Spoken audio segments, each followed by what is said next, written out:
Bueno, y ahora sí le damos la bienvenida al presidente Alan García, candidato por Alianza Popular. Gracias por estar en el programa y ¿cómo toma la situación, el momento actual? ¿Usted sigue teniendo confianza de llegar a la segunda vuelta? Sí, mucha confianza. La situación actual es confusa y en todas las encuestas en las que no creo, sin embargo, se establece que hay entre 40 y 50% de personas que no han decidido su voto. Y estoy convencido que ese es un bolsón muy importante en el cual tendremos mayor aceptación conforme se construya la decisión que es en los últimos días sobre cuál es la opción más segura. ¿Quién es el rival a vencer? ¿Alfredo Barnechea? Para ustedes, del APRA. El candidato Fujimori, la candidata Fujimori. Bueno, en segunda vuelta, pero para no llegar... No lo sé, usted ya anticipa que está en segunda vuelta. No, le digo, para llegar a la segunda vuelta usted tiene que sobrepasar a Barnechea, a PPK. No, yo creo que finalmente la fuerza de las obras, de la experiencia reciente y del partido aprista, que está muy sólido aún, permitirá que lleguemos a la segunda vuelta. El problema es definir desde ahora si es conveniente o no un gobierno Fujimori en el Perú y qué tan viable es políticamente. Ahora, ¿no cree usted o no siente usted que esta campaña se le ha presentado mucho más difícil de lo que usted esperaba? Independientemente de que no cree en las encuestas, el solo hecho de que haya tanta gente indecisa, es decir, tanta gente que todavía no ha convencido de votar por usted, ¿no le genera una desazón o un desconcierto? No, pienso y analizo con toda serenidad que hay un cierto desconcierto en la actitud política del país, producto del desconcierto gubernativo de estos años. Mire usted, aparecen candidatos que de pronto tenían 12, 14%, hoy día 0. No ¿Porque desaparecen de la campaña o qué? No, porque demuestran que no tenían atrás nada más que plagios y problemas de tipo económico. Independientemente de que se les excluya. No, independientemente de eso, pero en el caso del señor Guzmán también es cierto que fueron sus errores de informalidad los que llevaron a su exclusión. Y luego todo eso se transmite en parte a la candidata de la izquierda marxista y, bueno... Verónica Mendoza. De acuerdo a las noticias que hemos tenido hoy día, estoy seguro que va a sufrir una declinación. ¿Por qué cree usted que va a sufrir una declinación? ¿A qué se refiere específicamente? A todos los titulares de hoy día que señalan su participación en las agendas. Y a propósito de eso, todo este desconcierto a veces parece montado por alguna muy buena inteligencia para hacer olvidar el tema de las agendas, que es gravísimo, y el tema de la relación con el dinero brasilero, ¿no? Esa teoría sobre que hay una mano negra detrás organizando todo este desorden, porque verdaderamente este proceso está, por decirlo menos, desordenado, también se le aplican a usted. Hay muchas personas que creen que usted, que es una persona indudablemente astuta y con experiencia en las lides políticas, está detrás del comportamiento del Jurado Nacional, está detrás del...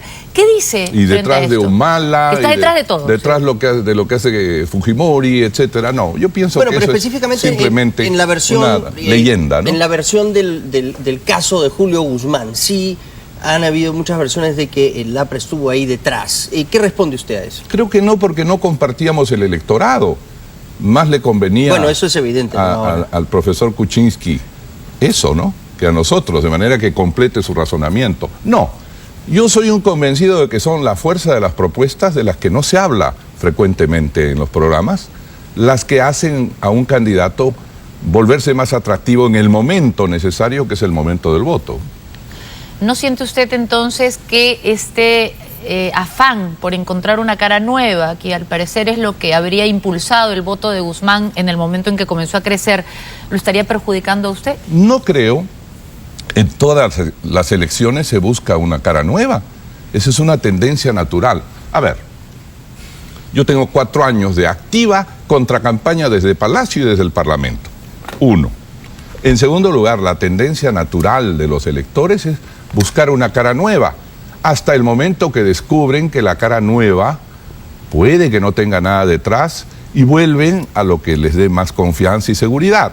Y eso es lo que estoy seguro va a ocurrir. ¿Está apostándole a eso? Sí.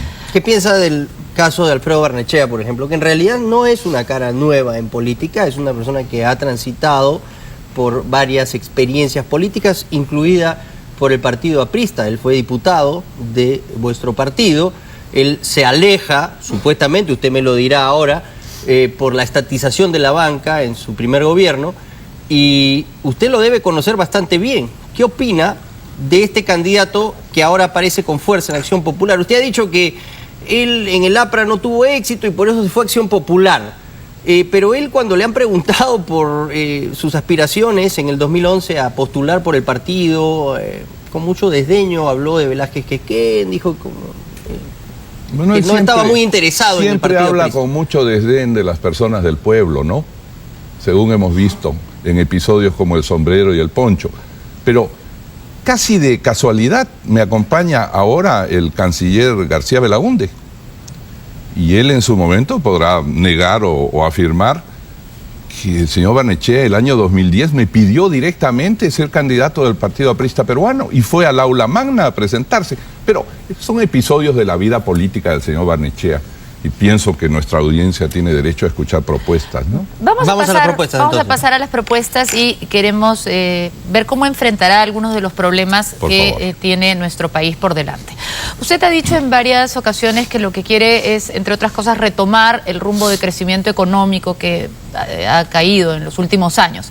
Sin embargo, si usted llegara al gobierno, recibiría un país con una enorme conflictividad social. Lo vemos no solo en la forma en que se está llevando esta campaña, sino cada vez que se ha tratado de llevar adelante un proyecto, surge una enorme oposición.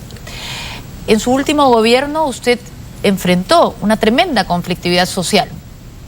¿Qué cosa aprendió de allí que haría diferente en esta nueva o tercera oportunidad si la tuviera? Yo no diría que enfrenté una tremenda conflictividad social. Enfrenté la irresponsabilidad del humanismo que quería llegar al gobierno haciendo actos violentos.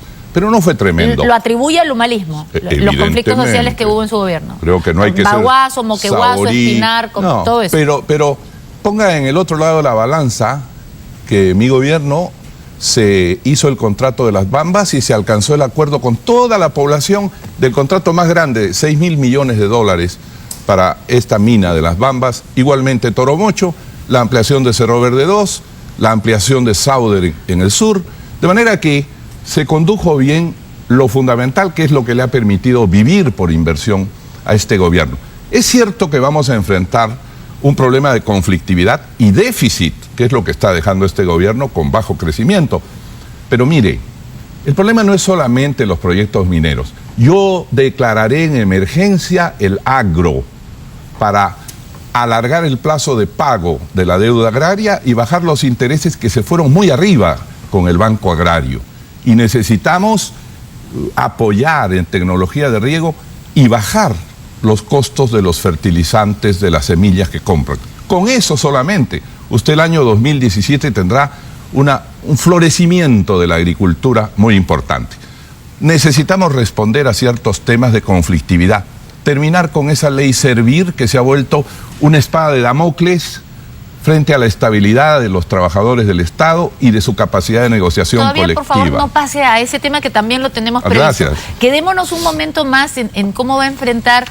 Usted ha mencionado que el humanismo, digamos, exacerbó los ánimos, pero ¿qué le hace pensar que ahora no lo van a hacer? O sea, igual, si usted llegara, va a haber grupos que van a exacerbar a pobladores, va a haber grupos que van a crear conflicto.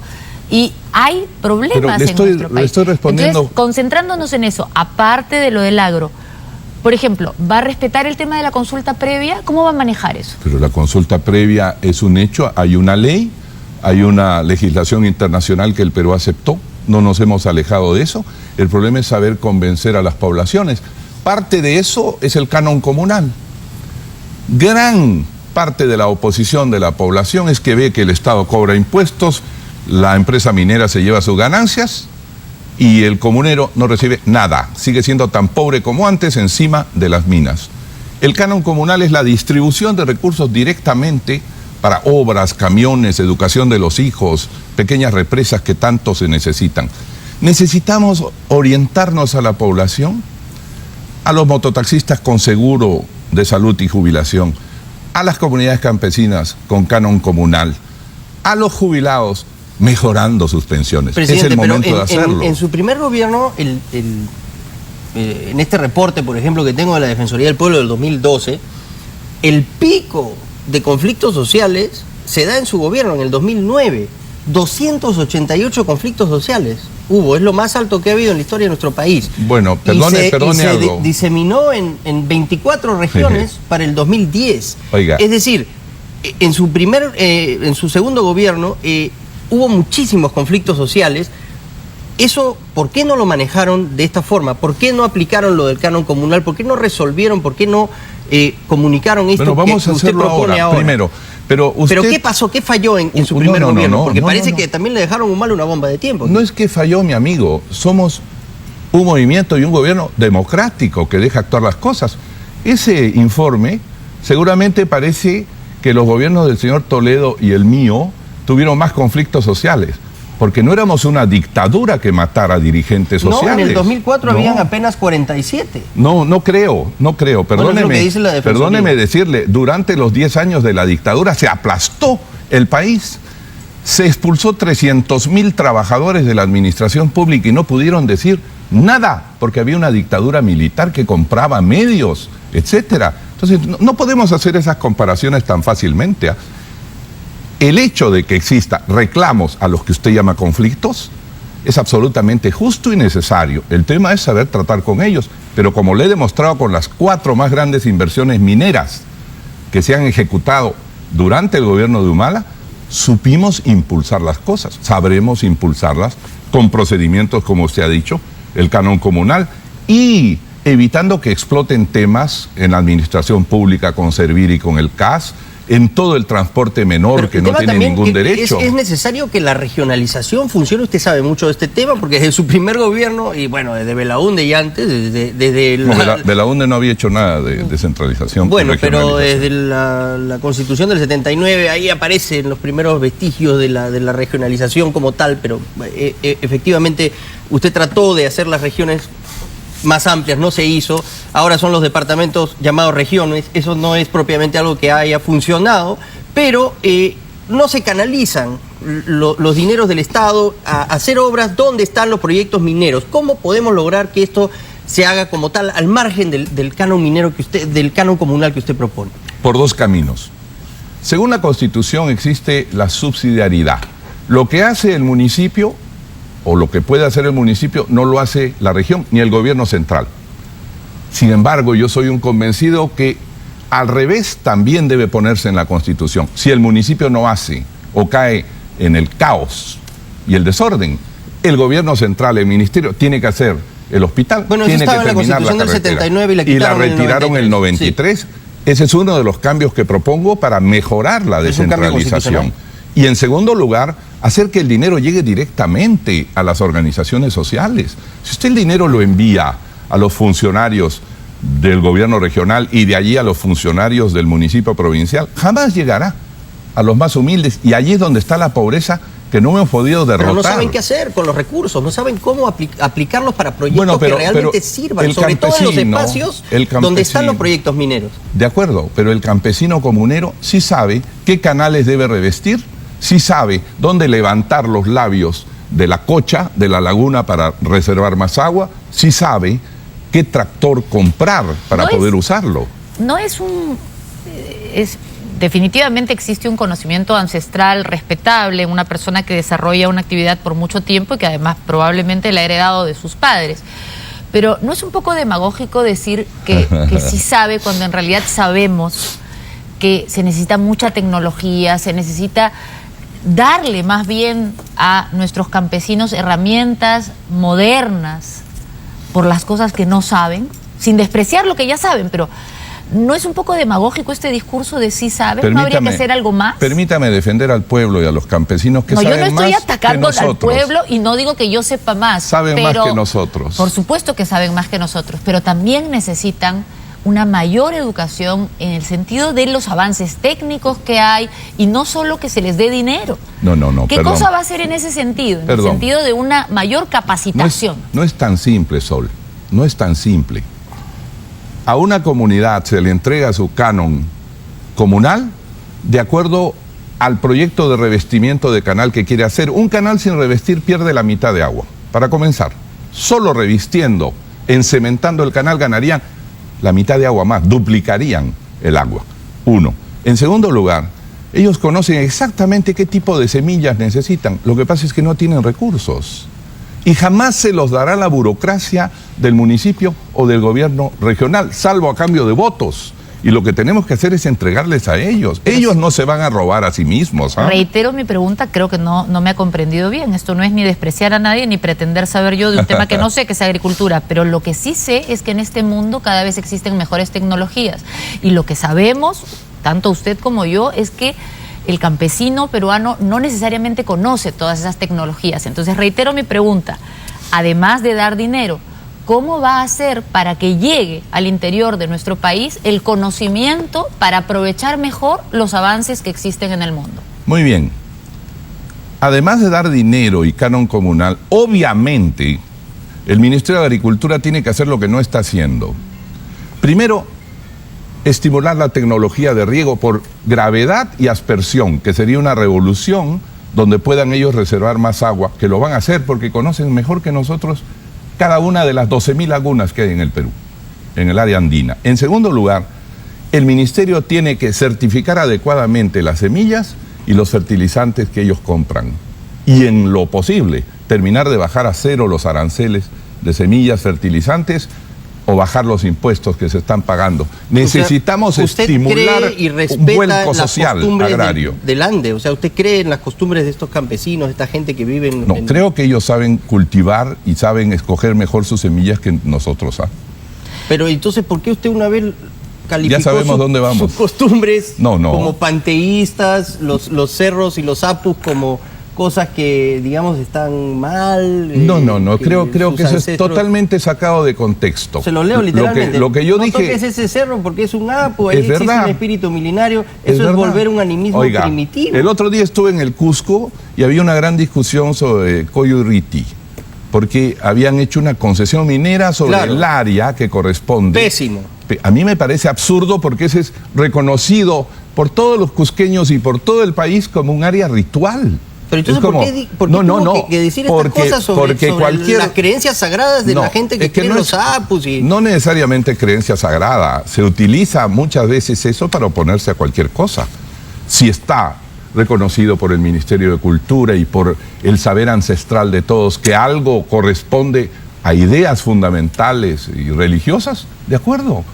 Pero no me diga que va a utilizar en cualquier momento ese argumento para oponerse a la inversión. La inversión de los recursos naturales corresponde a todos los peruanos.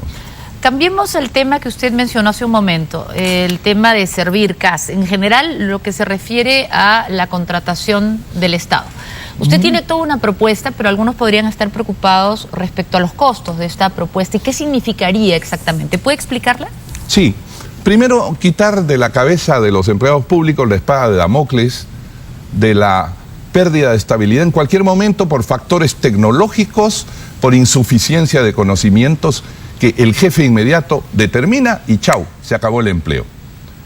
Esa amenaza que no existe en ninguna parte del mundo, sí existe en el Estado peruano, de acuerdo a la ley. Y en segundo lugar, esa ley establece que los trabajadores no tienen derecho de negociar colectivamente sus condiciones y su economía. Y en cualquier parte del mundo, en la Francia democrática y en Italia, aunque trabajen en el Estado, tienen derecho a hacerlo, salvo la Fuerza Armada y la Policía, porque llevan armas. Pero tenemos que devolver esos derechos que son fundamentales. Y en cuanto al contrato administrativo de servicios, existía antes lo que se llamó los servicios no personales, es decir, personas que no tenían ningún derecho y trabajaban por el sueldo del mes. Nosotros creamos el contrato administrativo de servicios como un paso adelante, con vacaciones, con descanso de maternidad, con compensación por tiempo de servicios. Pero esos mismos trabajadores, que son 120.000 o 140.000 ahora, han sido mantenidos en ese régimen y cada 2 meses tienen que renovar su contrato. Yo creo que si tienen todo este tiempo en el Estado, hay que regularizar su situación y acabar con ese contrato administrativo. Ahora, en algún momento también se le ha escuchado si no me equivoco, decir que el Estado ha crecido en los últimos años de este gobierno de una manera que no necesariamente es la adecuada. ¿Cómo conciliamos esas cosas? ¿Tiene usted una cifra de cuántos trabajadores se necesitan? ¿Tendría que sacar a algunos trabajadores que no se necesitan y solo dejar a algunos en carácter de estables? ¿Cómo manejaría eso? A ver, el número de empleados públicos crece porque crece el número de peruanos, para comenzar. Por consiguiente, usted necesita más maestros cada año, necesita más policías, necesitan más funcionarios porque se crean distritos y van creciendo. Hay sectores en los que se necesitan menos personas. Cuando las cosas, por ejemplo, se tecnifican mucho, hay gente que dice que en la SUNAT hay demasiadas personas. Bueno, yo no seré el que despida a los trabajadores. Si usted quiere llegar a esa conclusión. No, le pregunto. Yo no seré quien diga vamos a mutilar los ministerios. No va a reducir personal. Fujimorismo puro del año 90. Votemos 300.000 trabajadores y después viene la democracia y tiene que hacer las 4 listas para incluir de nuevo a esos trabajadores porque se violaron sus derechos. Entonces, yo no va a reducir el tamaño o la cantidad de trabajadores. No me parece, hay que acelerar la forma del Estado. Por eso he planteado algo que me parece simple. Cada año se van unos 60.000 trabajadores del Estado por que encuentran mejor empleo fuera o porque se jubilaron o porque se murió el trabajador. Esos 60.000, usted tiene un margen para ver cuántos nuevos entran. Lo que yo planteo es que entren por concurso los jóvenes profesionales y los jóvenes tecnificados en los institutos. Ellos con su velocidad de los nuevos procedimientos le pondrán al Estado una velocidad enorme en la gestión y en los trámites. ¿Valora más la juventud que la experiencia? Valoro la experiencia y la juventud. Ambas dos, como dirían. Presidente García, se ha hablado mucho del tema del gas, de renegociar los contratos, de cambiar los beneficios que tiene el Perú. ¿Esto usted lo ve como una realidad? ¿Qué opina de estas versiones que vienen blandiendo los más socialistas, Verónica Mendoza y Alfredo Barnechea, que está, bueno, centro-izquierda ahora en Acción Popular? Sí, sí. Bueno, a veces... ¿No le gusta que le hable de Alfredo Barnechea? No, Alfredo Barnechea es mi amigo. Lo considero un excelente periodista y escritor o redactor, pero... Tuvo mucho éxito con su propuesta de renegociar el gas. Lo puso, de hecho, en carrera, lo hizo aquí. Cada vez que hay una elección se hacen propuestas gaseosas a veces, ¿no? ¿No le parece una realidad? A mí me gustan las propuestas responsables. Ahora, Alfredo sabe mucho de gas, porque yo lo he recibido en Palacio para... como representante de empresas de gas para hacer negociaciones, ¿no? ¿Cuándo, perdón? En el año 2008. Yo recibí a Alfredo, vino con el expresidente Gaviria y representaba intereses canadienses para hacer un nuevo gasoducto. Esto es obvio, fueron al Ministerio de Energía y Minas, fueron a Perú Petro, bueno... O sea, él estaba gestionando los intereses de una empresa canadiense para hacer un nuevo gasoducto durante su gobierno. Sí. Con el presidente César Gaviria, bueno, expresidente en ese momento. El presidente Gaviria parece que era socio del proyecto y lo recibí en Palacio y eso no tiene nada de malo. En ese momento no era candidato, no era un político, de manera que estaba bien representando una empresa. Entonces, algo debe saber de gas, ¿no? Ahora, regresando a la pregunta, ¿por qué usted no ha presentado ninguna propuesta sobre el gas? Si parece ser un tema que vende tanto. Digamos, todos los candidatos que hablan del gas parece que vuelan como globos de helio. Bueno, se llevan en las encuestas. ¿Usted sí, no cree en las encuestas? Eso llamo propuestas gaseosas, levantar una bandera y decir, a veces con poca responsabilidad, voy a poner con una pistola en la mesa a la empresa y le voy a sacar estas condiciones. La consecuencia puede ser que la empresa termine ganándonos un juicio internacional 3 o 4 años después y nos obliga a pagar $5.000 millones, que hay que pagar finalmente. De manera que hay que ser muy prudente. Yo tengo otro camino. ¿Qué es? La actual empresa está vendiendo a la Comisión Federal de Electricidad de México, que a un precio que consideramos reducido. Yo lo que puedo lograr es que esa Comisión Federal de Electricidad reduzca su compra. Estoy convencido de que en un trato disponer de una mayor cantidad disponemos de una mayor cantidad y se la vendemos a Japón, se la vendemos a cualquier país que nos pague más, simplemente, y ganamos un poco más de regalía. Pero este es un tema pequeño al lado de la gran propuesta del gas, que es la masificación del gas. A eso íbamos. ¿Cuál es su propuesta? Esa, la masificación. ¿Cómo? Hay que traer a calidad y decirle, mira chico, ¿cuánto necesitas que el Estado copague para que aceleres? Hagamos una adenda a tu contrato y no te quedes en 100.000 conexiones, necesito 500.000 o 1 millón en los próximos Acelerar años. la llegada del gas a las casas. A las casas y a los vehículos.